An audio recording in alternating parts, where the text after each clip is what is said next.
Hello friends. आज हम समझेंगे हमारे शरीर के सबसे जरूरी तंत्रों में से एक रक्त परिसंचरण तंत्र, ब्लड सर्कुलेटरी सिस्टम, जो हमें जिंदा रखता है और हर कोशिका तक पोषक तत्वों, न्यूट्रिएंट्स को पहुंचाता है। इस तंत्र के तीन मुख्य भाग होते हैं। एक हृदय, दो रक्त, तीन रक्त वाहिकाएं। हृदय, हार्ट। हृदय एक पंप की तरह काम करता है जो लगातार सिकुड़ता और फैलता रहता है।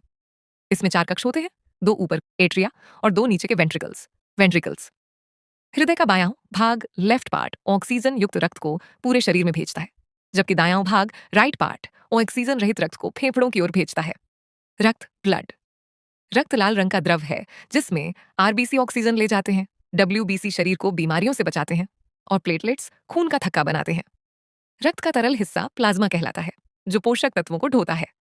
रक्त वाहिकाएं, ब्लड वेसल्स। रक्त वाहिकाएं वो नलिकाएं हैं जिनसे होकर रक्त बहता है। इनके तीन प्रकार होते हैं, धमनियां, आर्टरीज। हृदय से ऑक्सीजन युक्त रक्त बाहर ले जाती है। शिराएं, वेन्स, शरीर से रक्त को वापस हृदय तक लाती है। केशिकाएं, कैपिलरीज, बेहद पतली नलिकाएं जो दोनों को जोड़ती हैं। रक्त का परिसंचरण कैसे होता है? हृदय का दायां भाग ऑक्सीजन रहित रक्त को फेफड़ों में भेजता है। वहां रक्त ऑक्सीजन लेता है और कार्बन डाइऑक्साइड छोड़ देता है।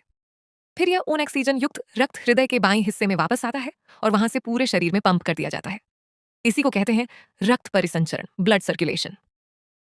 तो दोस्तों, यही है हमारा ब्लड सर्कुलेटरी सिस्टम, जो दिन रात बिना रुके काम करता है और हमें जीवन देता है। इसीलिए स्वस्थ भोजन करें, व्यायाम करें और अपने हृदय को मजबूत बनाए रखें।